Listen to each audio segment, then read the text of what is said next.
morning. Welcome to Holston Valley Unitarian Universalist Church. I am the Reverend Tiffany Sapp, the minister of this church, and my pronouns are she and her. And it is great to be back with you all today. Yeah, that's how I feel. Welcome especially to the folks who are new or newer here today. Thank you so much for joining us. Our greeters at the welcome table by the door that you just came through can offer a wealth of information to help you get oriented. If you have little ones, our greeters can show you the way to the nursery. If you wish to use it, it's for children from 6 months through to kindergarten. For safety, we ask that children remaining in the service sit with their parents or another trusted adult, and that we please keep our walkways clear. We hope that you'll stick around for coffee hour after the service to get to know us, which is right through there. Might we choose to make this time a waking up event, a moment of world empowerment, to pledge in private to be more aware, more playful, more tolerant, and more fair, more responsible, more wild, more loving, awake to our unsuspected powers, more amazing. We rise or fall by the choices we make. It all depends on the road we take, and the choice and the road each depend on the light that we have, the light that we bend, on the light that we use. Please join us in a moment of silent contemplation as we center our hearts and minds with this community.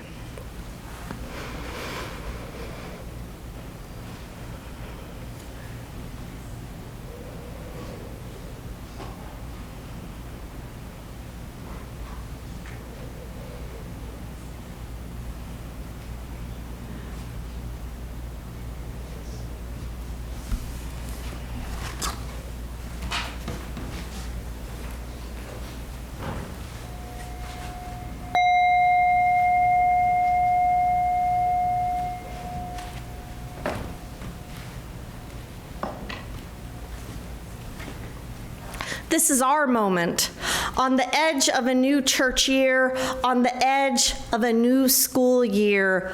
Look around. Look at each other. We are not alone.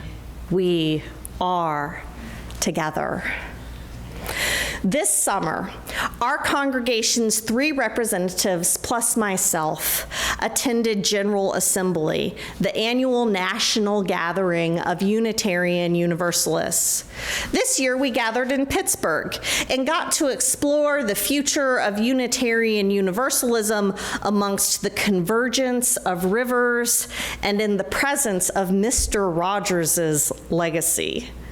Instead of a sermon today, you'll hear reports from each of us who attended. We'll explore who our collective vision is calling us to be. It is good, then, to initiate this exploration by lighting our chalice with the words of this congregation's vision of who we want to be. As Dottie lights our chalice, please join me in reading our vision statement, which is printed in our bulletin and on the screens. We work together as a church to transform ourselves, our community, and our world by sharing love, pursuing justice, and seeking wonder. And our General Assembly report begins with our own board president, Dottie Blades.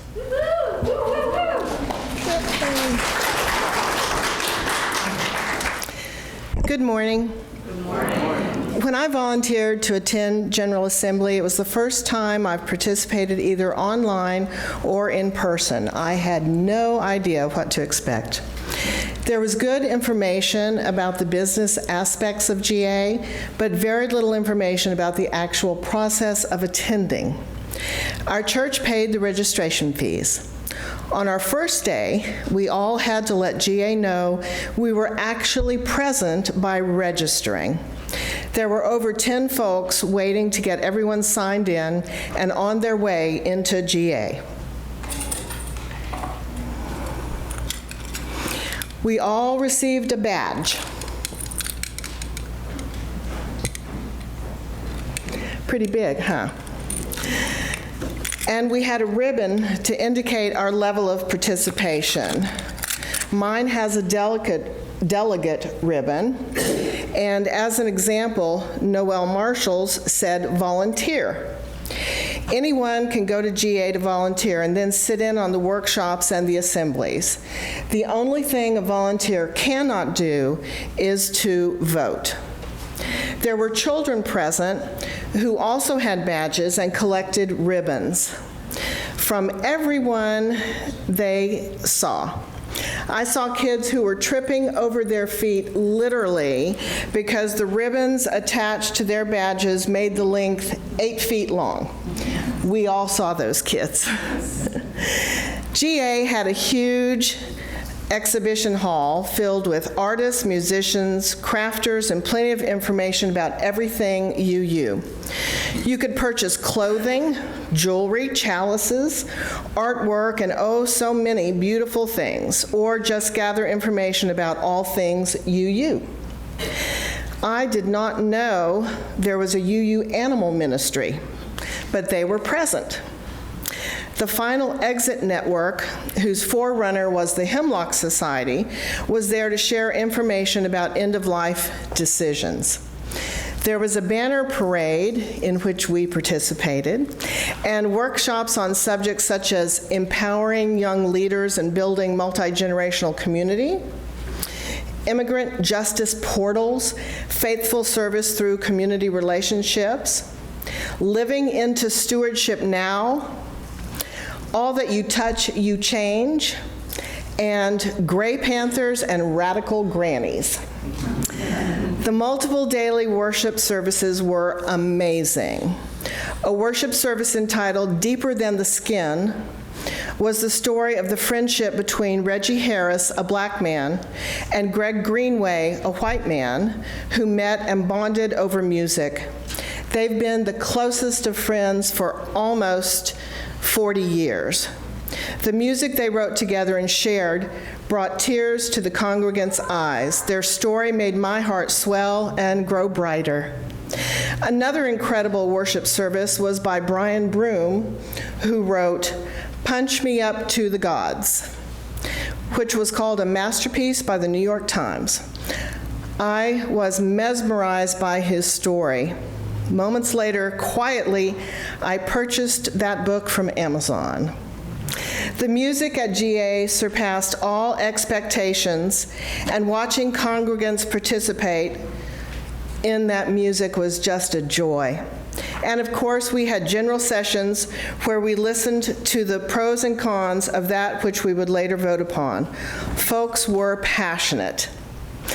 At this General Assembly, UUs came together in this space for worship, learning, and growth, and decision-making, and connection with other UUs. It was the end of Reverend Dr. Susan Frederick Gray's presidency and the beginning of Reverend Dr. Sophia Betancourt's term. It was a privilege to hear both of them speak of past accomplishments and future hopes for UU congregations. It really was a privilege just to be there. I encourage everyone to participate in some form at a General Assembly. Thank you.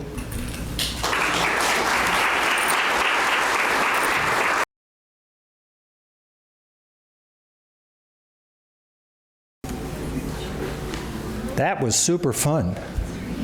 Wow. Good morning. I'm Bob. General Assembly 2023, my experiences, my observations, and my opportunity to expand my consciousness. My total experience cannot be shared in 5 minutes. So let's cover that simply by saying 2,000 people in the room, 2,000 people online. all democratically doing the business of the organization while networking and supporting one another within the UU covenants that we live by here at HVUUC every day. I'm just going to focus on two matters of business of the many that were before the General Assembly. The first was to participate in a UUA opportunity to submit an action of immediate witness. This process allows any delegate to submit a proposal calling on immediate action by all congregations nationwide. Through an elimination process, all proposals are called down to 3, which are voted on by the entire assembly.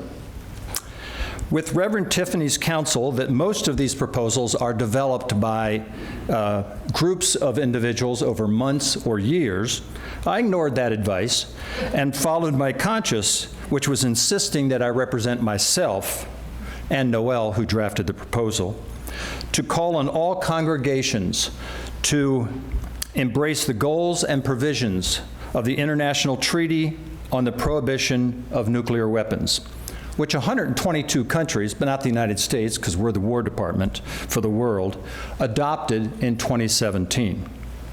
Noel spoke of this need to save humanity on Soapbox Sunday.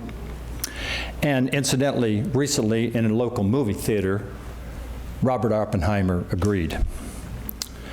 Understand, please, that this submission was a proposal personally from me, not from this congregation, since you have yet to speak collectively on this matter of global significance.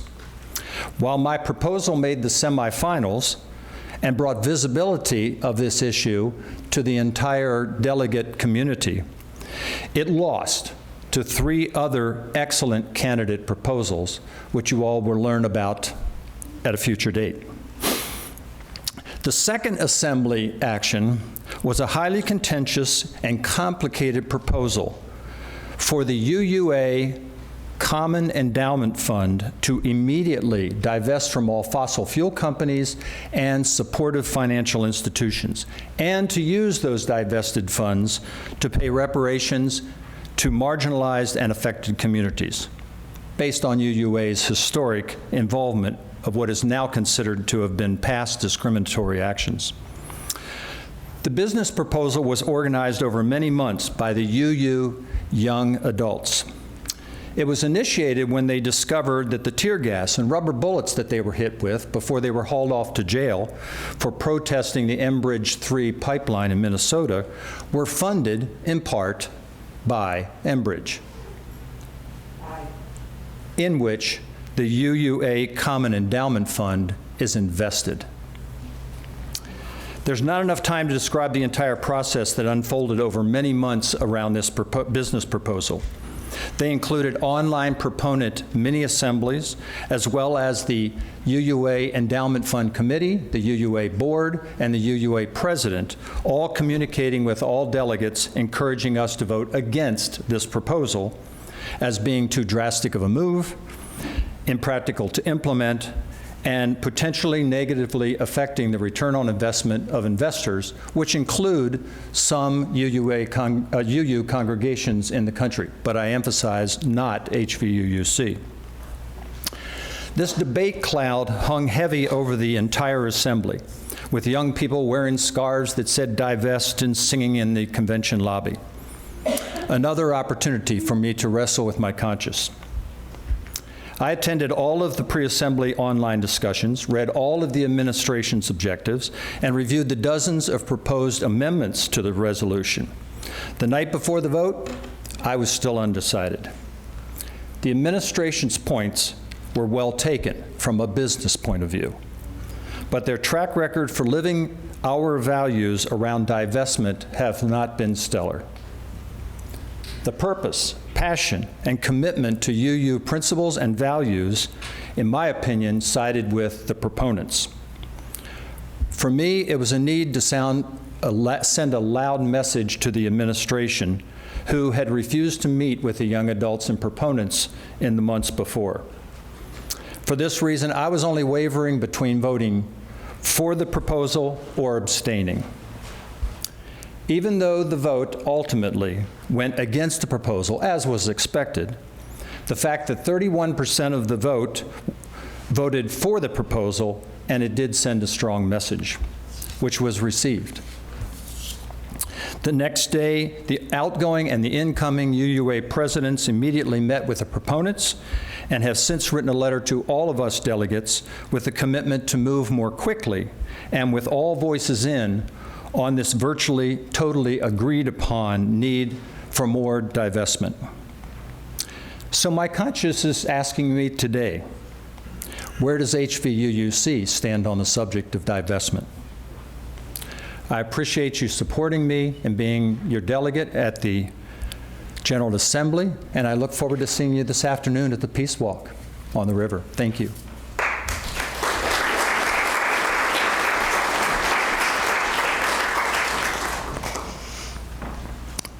So Dottie told you all about the music, and now we get to hear a bit of it.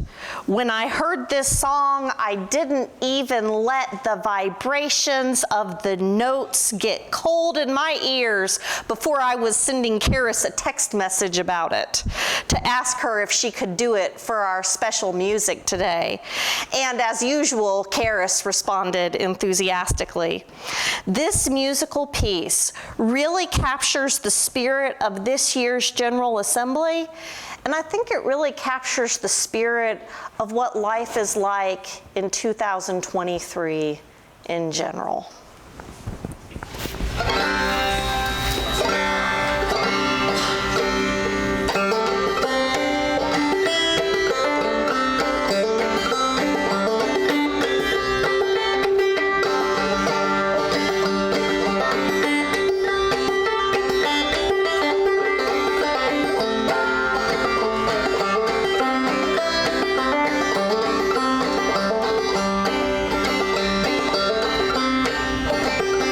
This world is full of trouble and woe. This world is full of trouble and woe. All I see is trouble everywhere that I go. I'm gonna sing the trouble that I know.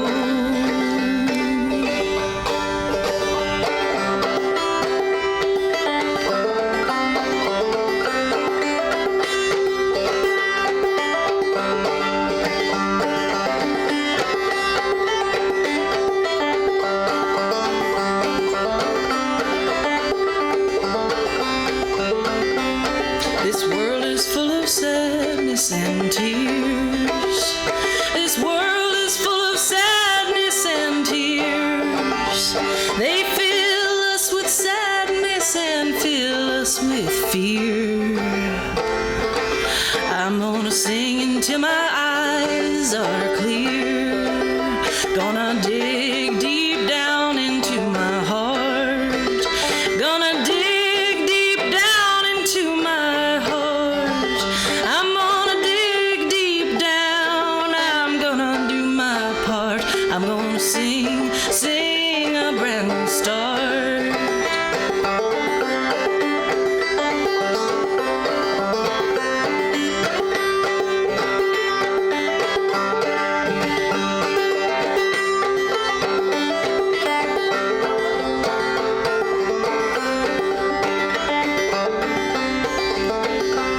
This world is full of promise and love. This world is full of promise and love. Promise of a new day with no dark clouds above. I'm gonna sing that world I'm dreaming of. Yeah, this world is full of joy and mystery. This world is full of joy and mystery. This world is full of joy, I believe it will be when we know what it is to be free.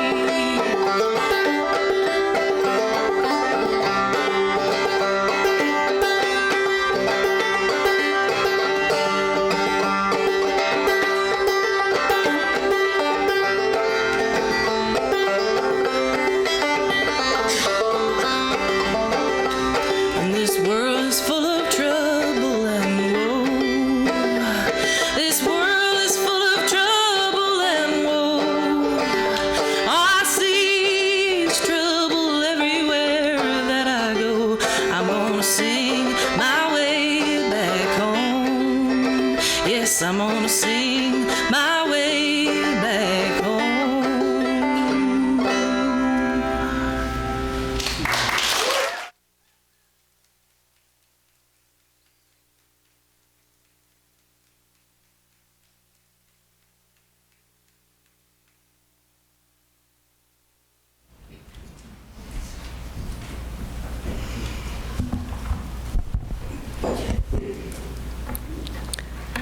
Let's breathe together. Let's breathe the trouble and woe, because it is just part of life. Let's breathe the sadness and tears, because it is part of being human. Let's dig deep and breathe the promise and love, because it's a gift to be human. And let's breathe the joy and mystery. We share our troubles and our sadness, our love and our joy with handwritten candle cards from the back table or emailed to me at minister@hvuuc.org. And I left a candle card on that chair.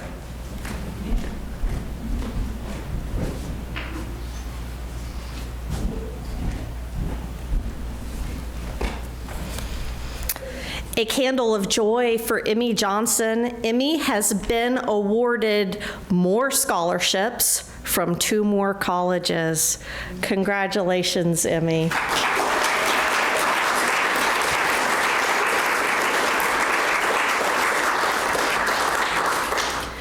We also have some big ones that connect us to the broader world of Unitarian Universalism. First, a candle of sorrow and support for the Community Unitarian Universalist Church in Plano, Texas. Less than 2 weeks ago, someone set fire to the church, not long after they were featured on an anti-LGBTQ YouTube video. The good news is that the fire was discovered and extinguished early on, and the Plano Police Department has been very responsive and is providing security while the church continues to meet, and they have not had any repeat incidents. But it is scary to be targeted this way, and it hits a little close to home here in Tennessee when we are engaged in the same struggles. And that sorrow makes this candle of joy and encouragement especially poignant. When I got to my church mailbox after vacation, I found this from First Parish Unitarian Universalist Church in Brookline, Massachusetts. I don't think we even know anyone there, but this is what they sent us. Dear friends at Holston Valley Unitarian Universalist Church, thank you so much for standing with our transgender and LGBTQIA+ siblings during this hostile and challenging time. We in Massachusetts support you and appreciate your love and care for those who are under attack. Trouble and woe, joy and mystery, and here we are just trying to be the best people we can be, living our values and opening the doors for the people who need our community, and honestly, the people that we need to be in our community. We're just trying to be a beacon of love and hope here in a hurting world, and it's all just so much sometimes. I don't have to look. I don't have to search for meaning in our ministries today because it is all just right here at our fingertips today.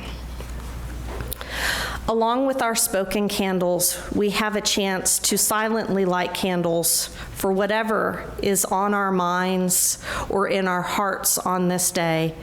If you wish to light your own candle, please approach the side of the table that is closest to you, and the closer candle keeper will assist you. Please light candles on the back of the table first so that no one has to reach over and open flame. And if you wish for us to light a candle for you, please raise your hand until I acknowledge you, and I will light the candle for you at the end. And our community is so much larger than just those of us who are in the building this morning. So we light a large candle to hold space for those who are not physically present with us, but are forever in our hearts.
Before we hear our next General Assembly report, it seems appropriate, with all of the candles for our joys and sorrows lit, to introduce you to our congregation's caring team.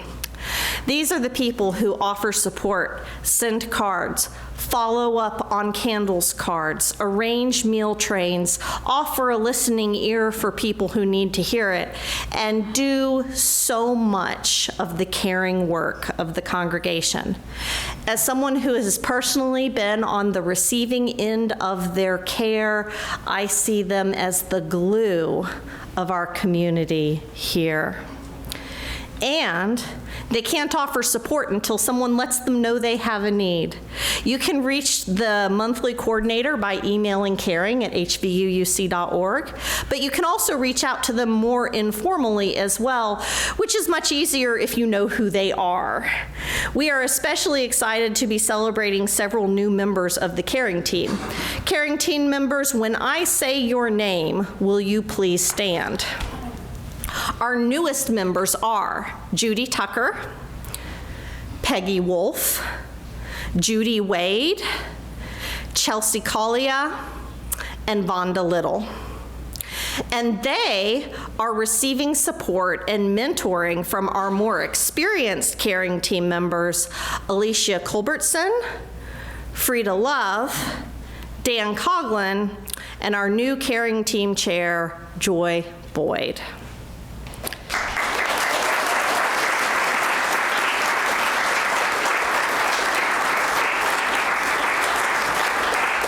Know that these people who have stood before you right now are committed to supporting you, that they don't want you to have to journey through the hard things of life alone.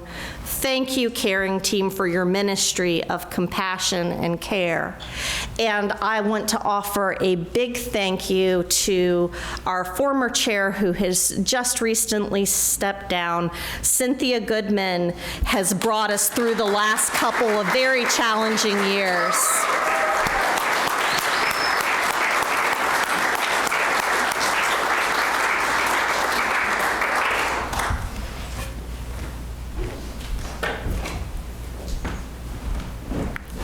Hi, I'm Charlie Miller.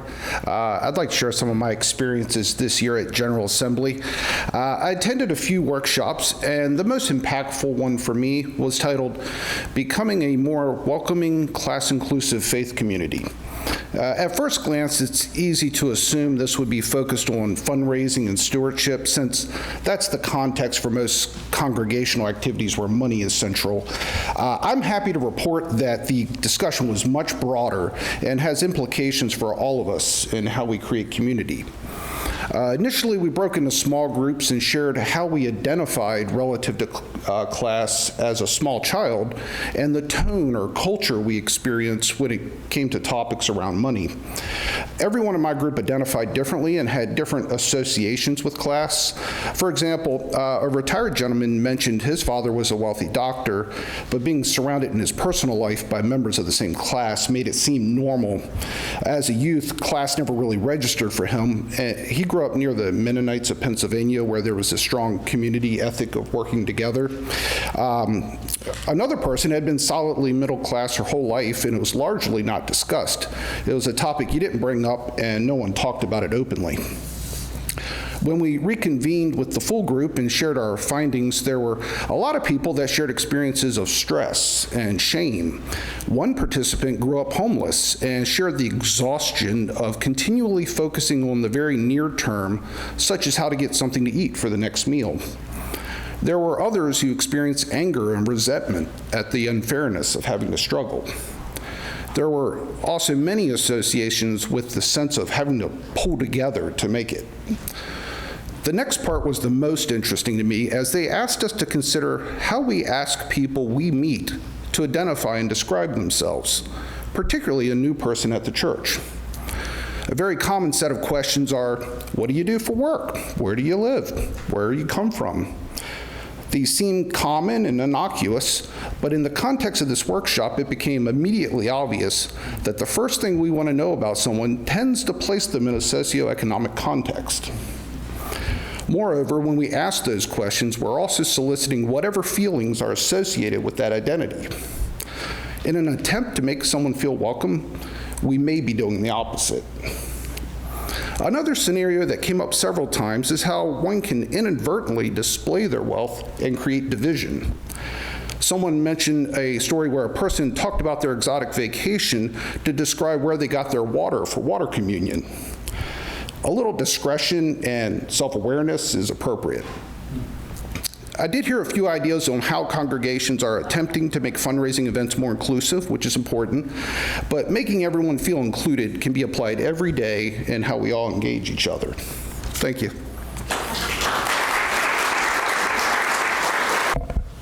Good morning, I'm Stephen, and the reading today has quite a personal message for me, having relocated here in January.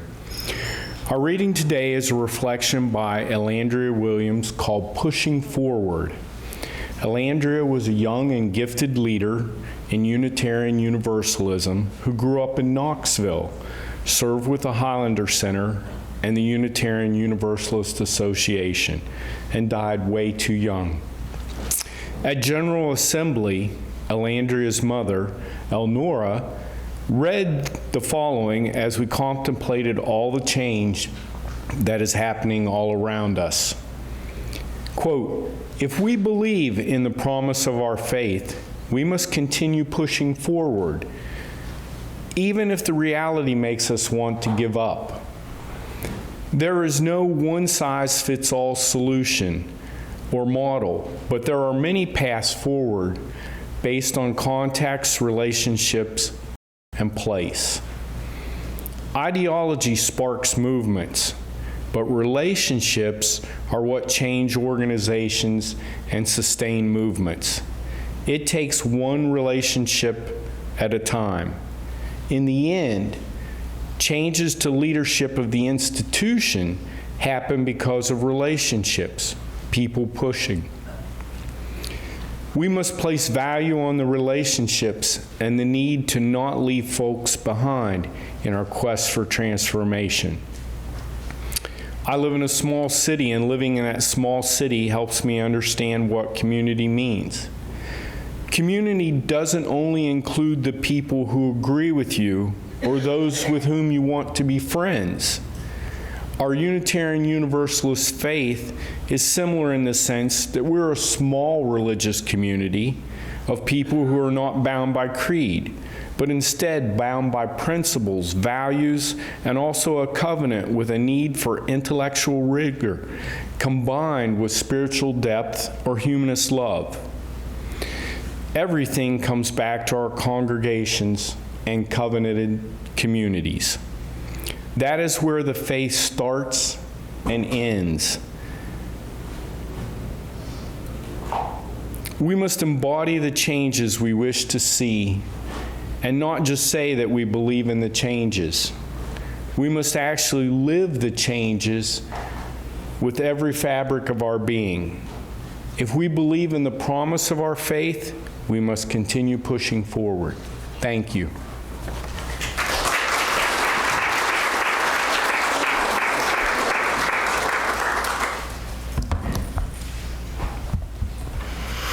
What we focus on reveals our priorities, and our delegates have done an excellent job sharing their perceptions of our priorities embodied in General Assembly.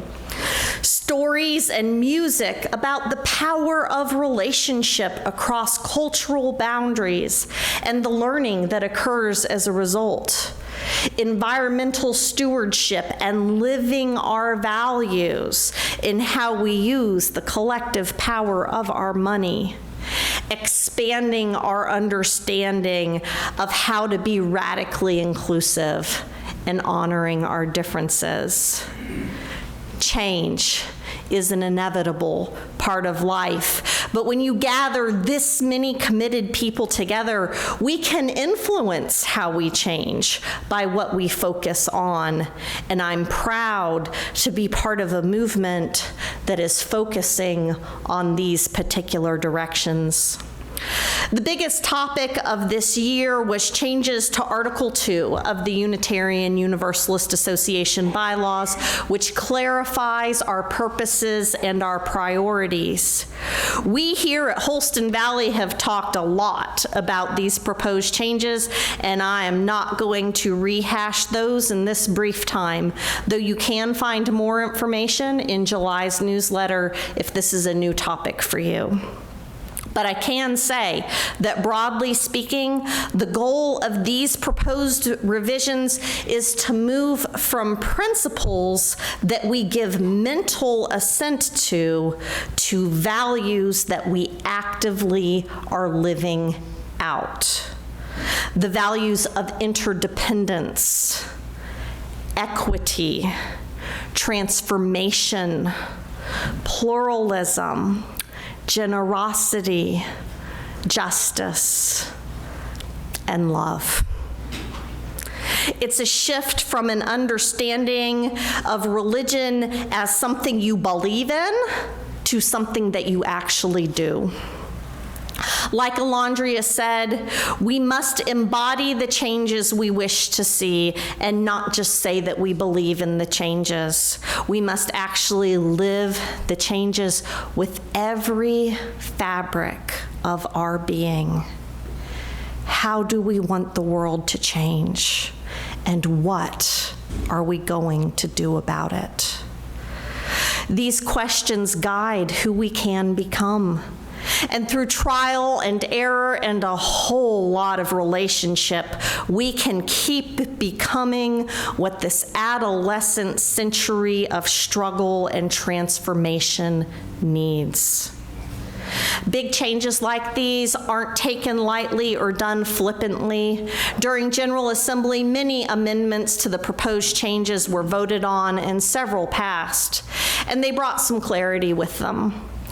This year's vote to begin the process of making these revisions did pass with a vote of 86.3% of voting delegates in favor of the changes. The process continues.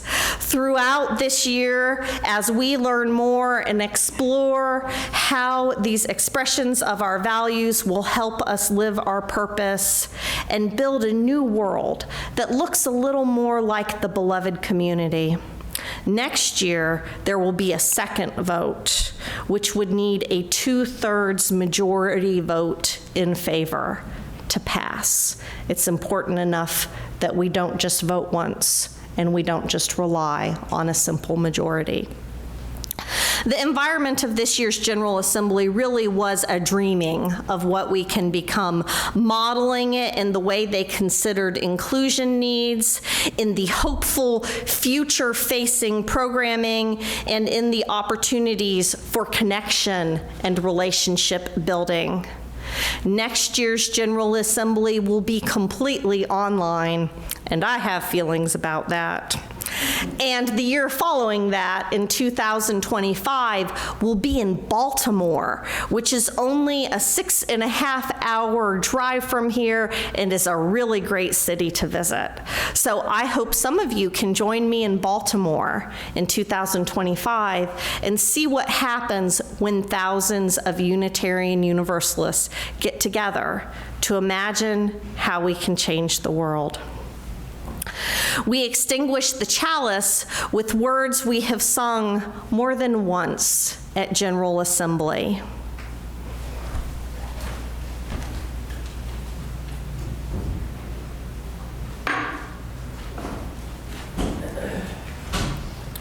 We are open and we are willing. To be hopeless would seem so strange. It dishonors those who go before us. So lift us up to the light of change. Here as the school and church year begins, we have some special opportunities for connection and creating community that we need to share with you. In a congregation this large, there is no way to meet everyone, and you can sometimes feel a little lost in the crowd if you haven't found your people yet. Truly, gathering here on a Sunday morning is just the tip of the iceberg of what is possible in this community. While there's a lot of ways you can go about building the relationships here that are healing and transformative, one of the most treasured and intentional ways is by joining a covenant group. A covenant group is a group of people who have committed to meeting and talking to each other and listening to each other around agreed upon topics, facilitated by a skilled and experienced facilitator. This fall, we are looking at starting or restarting 3 different groups, and we are going to briefly hear from their facilitators about what they're offering.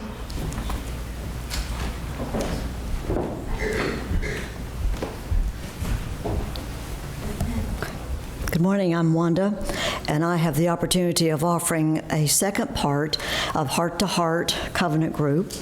It's from this delightful book that I just happen to have several copies of, if you're interested. We meet every Monday morning starting on August 28th, and we have a 2-hour session, and it will go through October the 9th. Subjects vary from everything from nature to success and failures, and even touching on our endings of our lives. If you are interested in that particular part 1 that was done several months ago, it's not required that you attended part 1 in order to attend part 2. They're very independent of each other.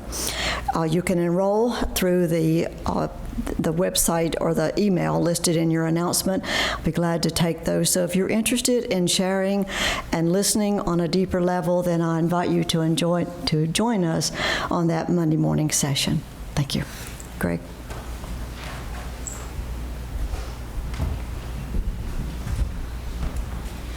Hello, I'm Greg Kramer, and I have a group called Let's Chat. It's an ongoing covenant group that meets every second and fourth Wednesday of the month. Anyone may join after talking to me, and members may leave at any time. Topics include mystery, integrity, laughter, and leisure. Our next meeting is this Wednesday, the 9th. The topic is spirituality as community. See me after the church or email me at greg@hvuc.org, and I have 2 open spots.